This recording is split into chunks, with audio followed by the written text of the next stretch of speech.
नमस्कार दोस्तों।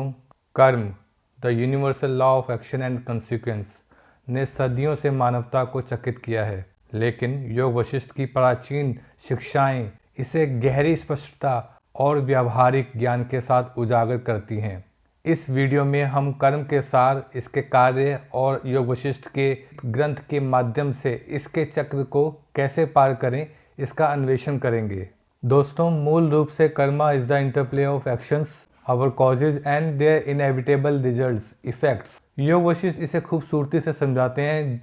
जो कुछ भी व्यक्ति क्रिया, विचार या वचन के माध्यम से बोता है, वही वह काटता है। हमारे द्वारा उठाया गया हर कदम, यहाँ तक कि हमारे द्वारा पोषित विचार भी ब्रह्मांड में तरंगे पैदा करते हैं, जो हमारी वास्तविकता को आकार देते हैं। दोस्तों, कर्म को पूरा तरह से समझने के लिए हमें इसके 3 रूपों का पता लगाना होगा। पहला है संचित कर्म। यह सभी पिछले एक्शंस का संचयित कर्म है। इसे एक अनाज भंडार में संग्रहित बीजों के रूप में कल्पना करें। सभी तुरंत अंकुरित नहीं होंगे दोस्तों। दूसरा है प्रारब्ध कर्म।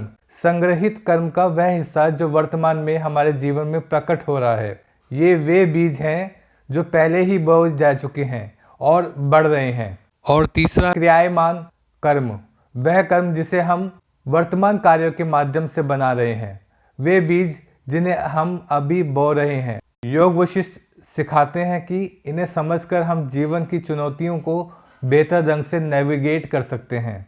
दोस्तों, कर्म का चक्र भारी लग सकता है, लेकिन योग वशिष्ठ मुक्ति का एक मार्ग प्रदान करते हैं। यह कहते हैं ज्ञान, समझ और वैराग्य के द्वारा हम कर्म को निष्प्रभावी कर सकते हैं।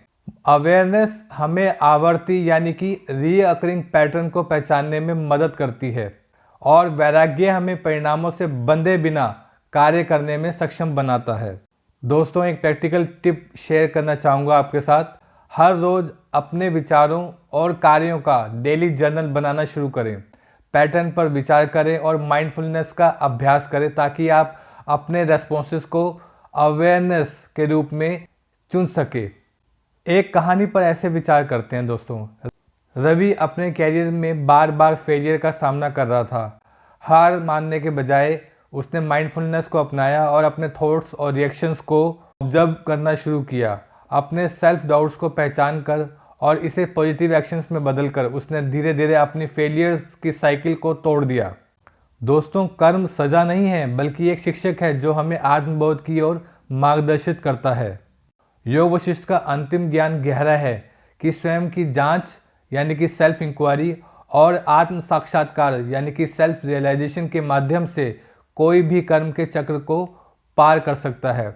जब हम अपने सच्चे स्वरूप को शरीर और मन से परे समझते हैं, तो हम कर्म के बंधनों से मुक्त हो जाते हैं।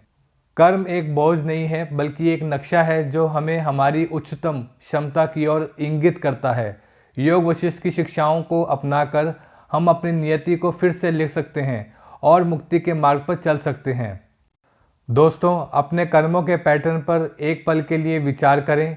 नीचे कमेंट्स में अपने विचार शेयर करें। आज ही आत्म जांच की यात्रा शुरू करें और अपने जीवन को बदलने के लिए योग वशिष्ठ की बुद्धिमत्ता को अपनाएं। नमस्कार।